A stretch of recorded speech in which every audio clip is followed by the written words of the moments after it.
Shlok 34 of chapter 1. Acharya pitara putra tathaiva cha pitamaha matula shvashura pautra shala sambandhinastatha. Acharya pitara putra pitamha. There are teachers, paternal uncles, sons, babas. Cha tatha ev matula shvashura.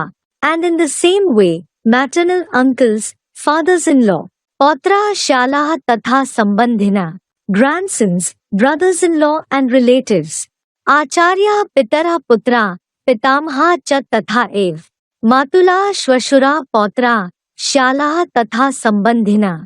Interpretation. There are teachers like Kripacharya, Drona etc., paternal uncles, sons, babas like Bhishma etc., and in the same way maternal uncles, fathers-in-law, grandsons, brothers-in-law and different kinds of relatives too.